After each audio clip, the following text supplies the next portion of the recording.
अवकलन। तो अवकलन किसे कहते हैं? सबसे पहले तो इसकी परिभाषा की बात करेंगे। तो अवकलन का मतलब क्या होता है?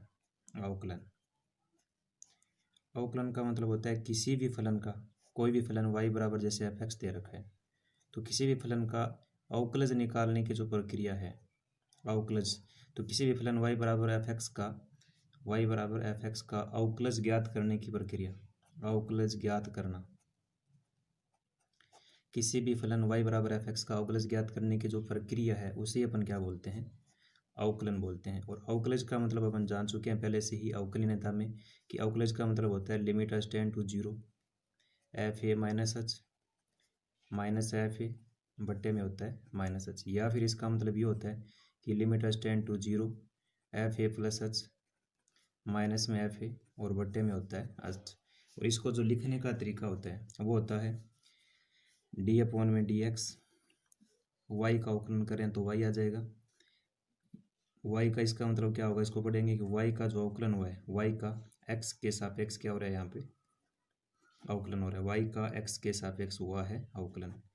तो ये जो d अपॉन में dx है, ये किसी भी फलन का अगर अपन अवकलन कर रहे हैं तो उसको संकेत है, ये किसी भी फलन का अवकलन करने का क्या है, ये संकेत। तो d अपॉन dx अवकलन करने का संकेत मात्र है। इसका नैन तो ऐसे मतलब है कि d का भाग dx में, d में dx का भाग दे रहे हैं, तो ये मात्र संकेत है किसी भी फलन का अवकलन निकालने का। तो इसका मतलब डी वाई अपॉन में डी एक्स है, तो वाई का एक्स के सापेक्ष क्या हो रहा है, यहाँ पे अवकलन हो रहा है। ठीक है, तो किसी भी फलन का अवकलन है तो इसका मतलब उसको ऐसे लिखेंगे डी अपॉन में डी एक्स और वाई, या फिर एफ डैश एक्स। तो इनका मतलब हुआ कि फलन का क्या हो रहा है, यहाँ पे अवकलन हो रहा है। अब अपन ने इससे संबंधित बहुत ही महत्वपूर्ण जो कि फॉर्मूले हैं अपने अवकलन से संबंधित, उन पर चर्चा करेंगे। वो फॉर्मूले याद रखने बहुत ही जरूरी है अपने को फलन का अवकलन निकालने के लिए। तो सबसे पहले जो अचर फलन होता है, अचर पद, तो अचर का मतलब y बराबर में क्या होगा, c का मतलब कोई भी संख्या हो सकती है। तो अगर इसका अवकलन निकालेंगे, अचर फलन का अवकलन निकालेंगे तो कितना होगा, 0 होगा। दूसरा अपना d अपॉन में डी एक्स, एक्स की घात n, एक्स की घात n का अगर अवकलन करना है तो उसका होगा n x की घात n माइनस 1। जैसे एग्जाम्पल के लिए x की घात 2 है तो इसका अवकलन करना है तो n कितना है यहाँ पे 2, तो अवकलन कितना हो जाएगा, n की जगह कितना आ जाएगा 2x n माइनस 1 यानी 2 माइनस 1, तो आ जाएगा 2x और 2 माइनस 1 करेंगे तो घात कितनी हो जाएगी x, तो x स्क्वायर का अवकलन कितना हो जाएगा 2x हो जाएगा। ऐसे x की घात 3 का करेंगे तो कितना हो जाएगा 3x स्क्वायर हो जाएगा, यानी घात 1 कम हो जाएगी और इधर आ जाएगी। x की घात 4 का करेंगे तो 4x की घात 3 हो जाएगी। ऐसे x की घात 10 का अवकलन करेंगे तो 10x की घात कितनी हो जाएगी 9, यानी 10 इस फॉर्मूले से होगा ये nx की घात n माइनस 1। ऐसे ही अगर x की घात 1 का करेंगे तो x की घात 1 का कितना हो जाएगा 1, 1 क्यों हो जाएगा कि यहाँ पे 1 आएगा, पहले 1 इंटू एक्स आएगा, x के बाद में n माइनस 1 आएगा, तो n तो 1 है यहाँ पे और माइनस भी 1 करेंगे तो ये बन जाएगा 1 इंटू एक्स की घात 0, और x की घात 0 का मान कितना होता है 1, तो 1 इंटू 1 बराबर कितना हो गया 1, तो उस x का अवकलन कितना होगा 1 होगा। तो इस फॉर्मूले का इस टाइप से यूज़ करेंगे, यानी x की घात n है तो उसका अवकलन कितना होगा n x की घात n माइनस में 1। ऐसे ही तीसरा फॉर्मूला अपना आगे, तीसरा फॉर्मूला ये है कि e की घात x, e की घात x का अगर अवकलन कर रहे हैं, e की घात x का अवकलन करेंगे तो आएगा e की घात x। उसके बाद में अगर d अपॉन में डी एक्स, ए की घात x का अवकलन कर रहे हैं तो ए की घात x का अवकलन होगा ax log a। उसके बाद में d अपॉन में डी एक्स, अगर log x का अवकलन कर रहे हैं तो log x का अवकलन होता है 1 बट्टे में x। उसके बाद में साइन x का अगर अवकलन कर रहे हैं, साइन x का, तो साइन x का अवकलन होता है cos x। उसके बाद में यदि cos x का अवकलन करेंगे तो cos x का अवकलन हो जाएगा माइनस में sin x।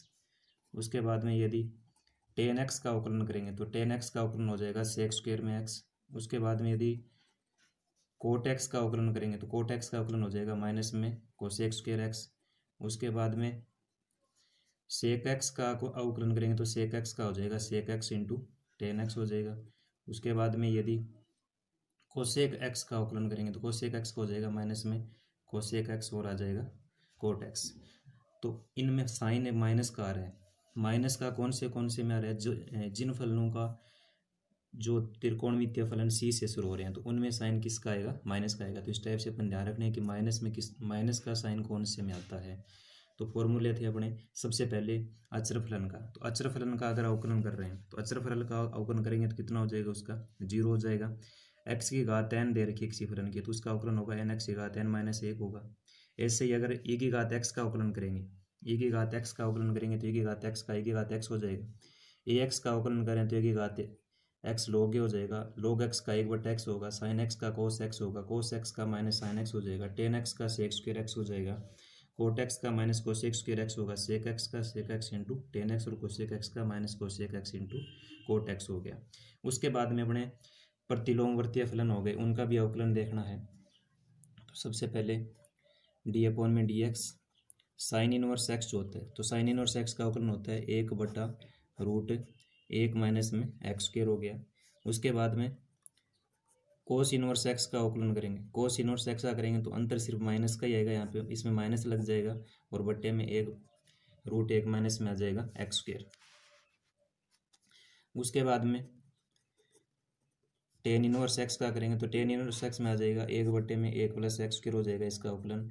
उसके बाद में कोट इनवर्स एक्स का अवकलन करेंगे तो कोट इनवर्स एक्स का हो जाएगा, माइनस लगेगा इसमें और सेम रहेगा टेन वाले की तरह 1/1 प्लस में एक्स स्क्वायर। उसके बाद में सेक इनवर्स एक्स का करेंगे तो सेक इनवर्स एक्स का हो जाएगा 1/x स्क्वायर माइनस 1 आएगा। उसके बाद में कोसेक इनवर्स एक्स का अवकलन करेंगे तो कोसेक इनवर्स एक्स का हो जाएगा 1/में यहाँ माइनस लग जाएगा और x स्क्वायर माइनस कितना आएगा 1। तो ये प्रतिलोमवर्तीय फलनों का अवकलन हो गया। तो ये फॉर्मूले अपने को सबसे पहले याद करने बहुत ही ज़रूरी है, इनको याद करेंगे तब भी अपने से आगे क्वेश्चन बहुत आसानी से हो जाएंगे। तो ये फॉर्मूले याद करना ज़रूरी है पहले अवकलन निकालने के लिए किसी भी फलन का, तो इनको याद करना पड़ेगा पहले, तब भी अपन क्वेश्चन कर पाएंगे। अब अपन कुछ नियम देखते हैं इसके अवकलन के। यदि अपने को 2 या 2 से अधिक फलन गुणनफल के रूप में दे रखे हैं तो उनका अवकलन कैसे निकालेंगे। x के सापेक्ष अवकलन कर रहे हैं तो डी अपॉन में डी एक्स और यहाँ पे आ जाएगा y, यानी y का x के सापेक्ष अवकलन हो रहा है तो ये तो संकेत हो गया अवकलन का और ये आ जाएगा y का y। तो गुणनफल के रूप में दे रखे हैं तो इसमें करने का क्या रहता है कि u का कर लिया, जैसे अपन ने डी अपॉन में डी एक्स u का अवकलन हो गया इसमें पहले। तो अब v और w का कोई अवकलन नहीं होगा, सीधे आ जाएंगे v इंटू डब्लू, फिर लगेगा प्लस का साइन, u का पहले में हो गया तो u का अब अवकलन नहीं होगा, अब अवकलन होगा x के सापेक्ष में किसका, v का दूसरे पद का। तो ये आ जाएगा डी अपॉन में डी एक्स v और इंटू में w का आ जाएगा w प्लस। अब u का भी अवकलन कर लिया, यहाँ पे दूसरे पद में v का कर लिया, w का नहीं हुआ तो अब तीसरे पद में किसका कर लेंगे w का। तो डी अपॉन में डी एक्स आ जाएगा यहाँ से w। तो कोई भी फलन अपने को गुणनफल के रूप में दे रखा है, कितने पद दे रखे हो तो उनका इसी टाइप से अवकलन अपने को करना है। यानी u का करेंगे तो v और w का नहीं होगा, v का करेंगे तो u और w का नहीं होगा, यानी एक बार में अवकलन सिर्फ एक ही फलन का करना है। ऐसे ही अगर अपने को कोई फलन भाग के रूप में दे रखे हैं, 2 फलन u अपॉन v भाग के रूप में दे रखे हैं तो इनका अवकलन निकालेंगे। तो ये कैसे करेंगे, अंश जो है अंश का तो हर का तो हो जाएगा स्क्वायर यानी v स्क्वायर हो जाएगा। फिर ऊपर वाले में क्या करेंगे v का कुछ ही नहीं होगा, पहले इसी अंश वाले का ही अवकलन होगा तो डी अपॉन में डी एक्स यू। उसके बाद में u का नहीं होगा और हर का अवकलन होगा तो डी अपॉन में डी एक्स और v, यानी हर का तो स्क्वायर हो जाएगा। उसके बाद में आएगा अंश में क्या लिखेंगे, फिर हर इंटू अंश का अवकलन करेंगे माइनस अंश इंटू हर का क्या कर लेंगे अवकलन। तो ये भी अपने को ध्यान में रखने अच्छे से। इसके अलावा बहुत सारे त्रिकोणमिति के फॉर्मूले, त्रिकोणमिति के जो भी फॉर्मूले हैं वो भी इसमें बहुत ही काम आएंगे, बीच बीच में काम आते रहेंगे तो उनको भी अपने को ध्यान में रखना है। तो देखते हैं सबसे पहला फॉर्मूला त्रिकोणमिति का। तो सबसे पहले साइन स्क्वायर थीटा प्लस में कोस स्क्वायर थीटा बराबर में कितना होता है 1, पढ़ते आ रहे हैं पहले से ये। उसके बाद में लेकिन फिर भी मैं आपको बता रहा हूँ कि sine square theta plus cos square theta बराबर में 1, यानी इनको एक साथ ध्यान में रख लेंगे सभी को। उसके बाद में 1 प्लस में ten square theta, 1 plus ten square theta बराबर होता है सेक स्क्वायर थीटा। उसके बाद में 1 प्लस में कोट स्क्वायर थीटा बराबर में होता है कोसेक स्क्वायर थीटा।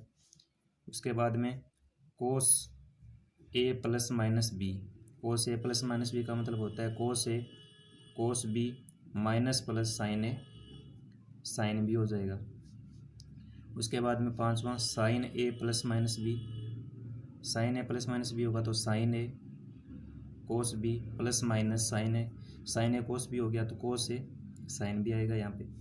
उसके बाद में छठा फॉर्मूला साइन 2a, तो साइन 2a का मतलब होता है 2 साइन ए और कोस ए, या फिर ये एंगल आधा हो जाएगा तो यानी कितना आएगा साइन ए आएगा। तो इधर भी एंगल क्या करेंगे आधा, यानी ये साइन ये भी आधा हो जाएगा तो 2 साइन ए बटा 2 और कोस भी कितना आ जाएगा a बटा 2।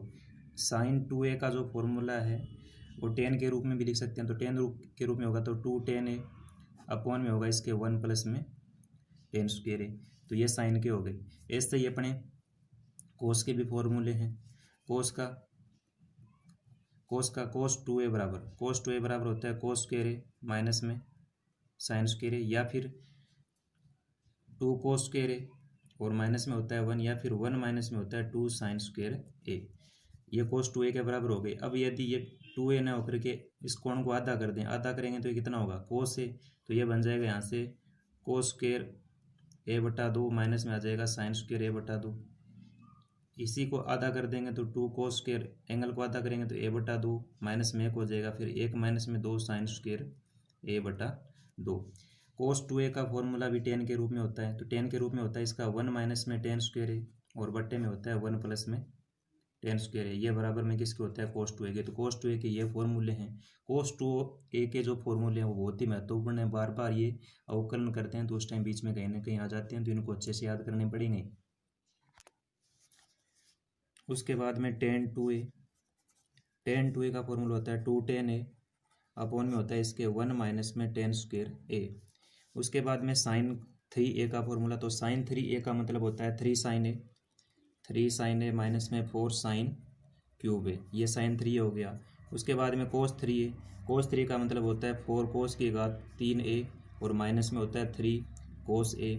ऐसे ही टेन 3a का फॉर्मूला होता है, टेन 3a का मतलब होता है 3 टेन ए माइनस में टेन 3a अपॉन में आएगा 1 माइनस में 3 टेन स्क्वायर ए।